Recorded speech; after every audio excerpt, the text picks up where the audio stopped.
What's up guys? Welcome back to the next part in our series. We're here at the Richmond house. We got about 3 weeks left for the renovation. It's all hands on deck. Everybody is working to get this project finished and on the market. I'm super excited for how this is going and how it's going to turn out. So let's go ahead and take a look at the rest of the house right now.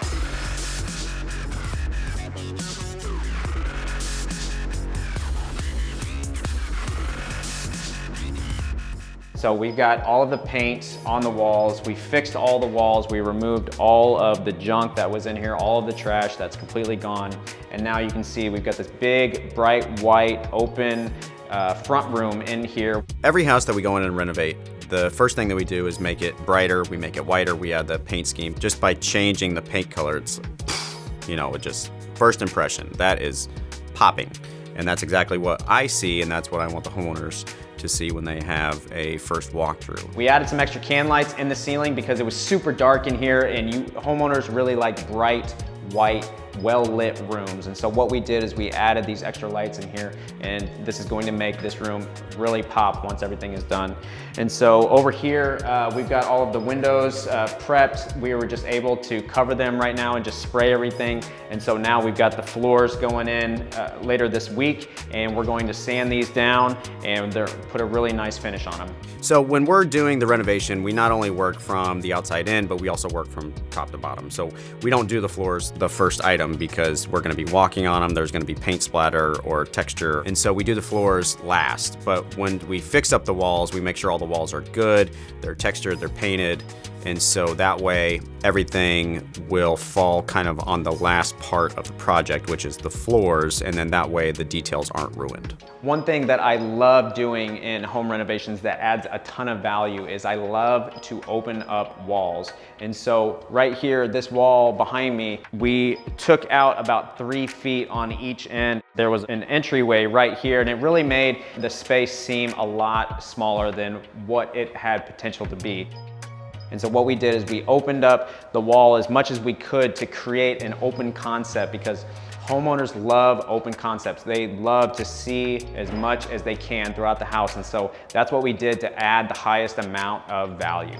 So let's go back in here into the kitchen. Before, there was this big bulky breakfast bar right here, and there was kind of a U-shaped kitchen. I thought about saving all the cabinets, but we thought that if we're gonna get top dollar for this house, if we're gonna get the maximum of value possible, everything has to be brand new. There's no saving anything that we can. When we have the benefit of doing a full gut job in the kitchen or any type of area in the house, we have the benefit of having sort of a blank canvas, and we can write on the walls, you know, this is where the stove is gonna go, this is where the cabinets or the pantry is gonna go, and we can pretty much play kitchen Tetris, so where we can just move things around and it's not a final configuration. We are able to maximize the space on the walls, just drawing it out, versus actually putting cabinets in there and then having to potentially rearrange them. What we're going to do is we're going to rearrange the kitchen over here so that the pantry goes right here. There's going to be a spot for the refrigerator, an oven, a microwave, and then also we're gonna have a sink and plenty of quartz countertops. We're also thinking about adding an island right here, but we won't know if we can actually do that until we get the new kitchen in. This is actually one of the benefits of having a more cushy budget. We have a blank slate and we can put the kitchen and rearrange it how we want.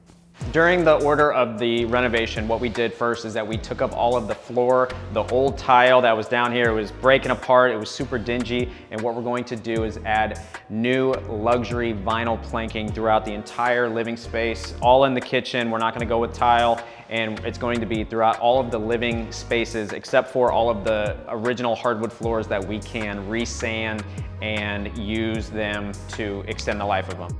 Now let's go ahead and move into the family room right here.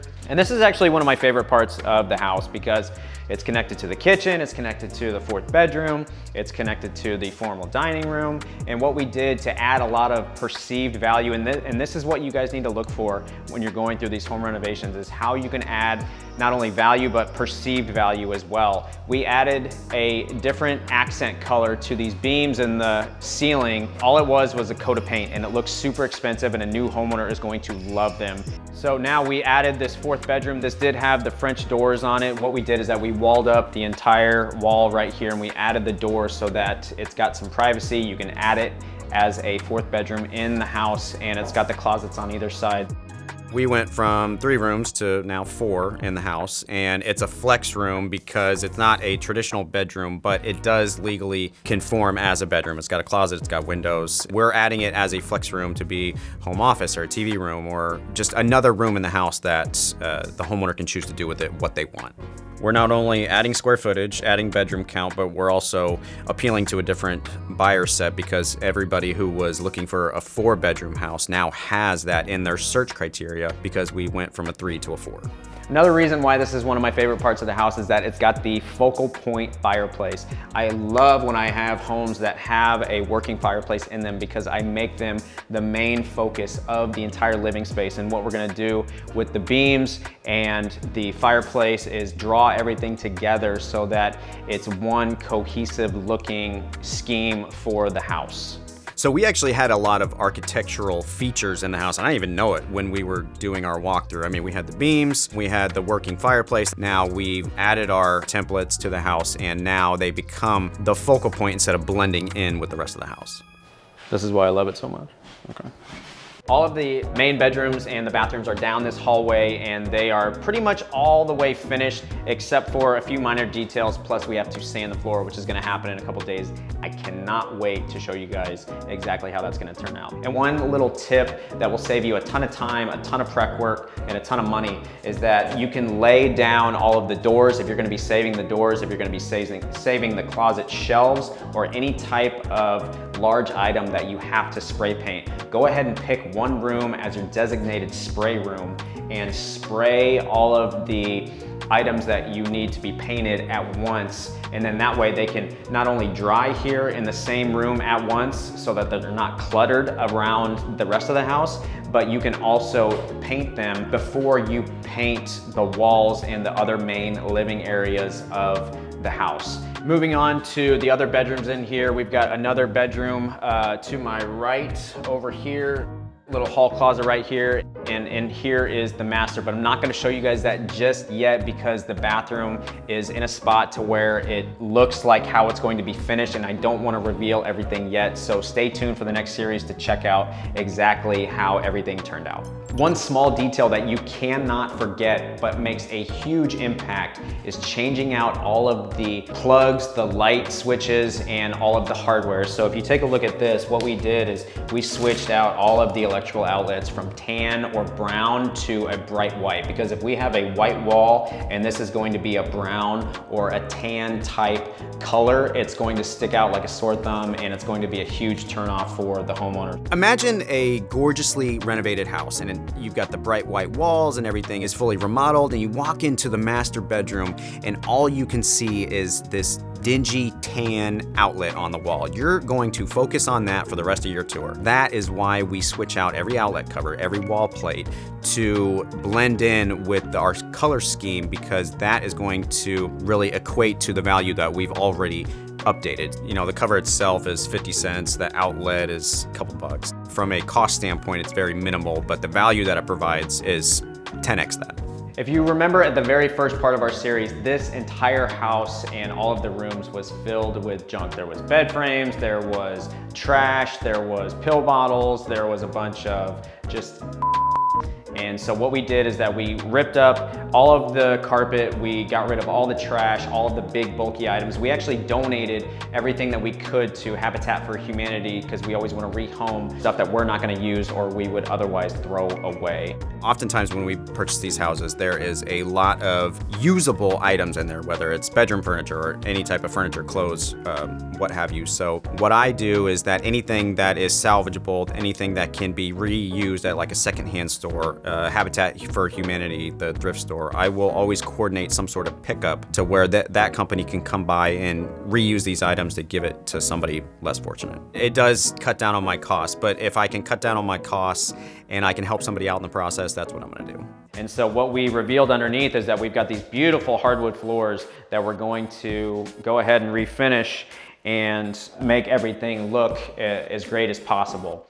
All right, so the basement is finally cleared out and we added additional can lights in the ceiling to give it a lot more light down here so that the homeowner can kind of use this as a livable space down here. But one thing that we didn't account for when we initially bought the house is foundation work. So we had the house inspected by a structural engineer, and they recommended to add 6 beams on one wall and then 4 beams on another to stop the wall from really coming in any further than it was. We had different foundation companies come through, give us a bid. It ended up being about $7,000 or $8,000 in addition to what we were spending upstairs, but it was also necessary because the buyer is going to expect that the walls aren't caving in on themselves. We're also going to add a waterproofing system throughout the entire basement. So any water that does get through the walls, it's going to be caught by the waterproofing system, and that water is going to flow into a sump pump that takes the water away from the house. So this foundation is going to be as good as new for a new homeowner, and they can have peace of mind when they purchase the home now. It snowed here in Kansas City over the past couple weeks, so there is snow everywhere on the ground here. But what I really wanted to show you is that how big this outdoor space is, because we are going to highlight this as one of the key areas of the house when showing it to a new homeowner. There was plants out here, there was a raised garden. We took out all of that and we repainted the entire deck. And you can't see a ton of it right now because it's covered in snow and leaves. But what it's going to do is allow the homeowner to have this as not only one, but multiple living spaces out here in their backyard, because you can see this wide open deck right here. And if you come over here to the rest of the backyard, there is essentially a third deck space over here on this side of the house. So really glad that we were able to highlight it and show it off. So now that we cleared off all the junk outside, we've got 3 huge decks, and I love big decks. I love them. All right, guys, so we are in week 4 of a 6-week renovation. We did lose a week a few weeks ago due to the holiday, and so we have everybody working. We've got all hands on deck to make sure that this thing is wrapping up here in the next 2 weeks so we can get it finished, we can get it on the market, ready for resale, because time is money at this point. And we don't want to waste any more time and get it on the market. So stay tuned for the next segment in this series, and we are going to have the final reveal to where everything is going to be done. It's going to be brand spanking new. It's going to look amazing, and I can't wait to show you guys. So come back and stay tuned.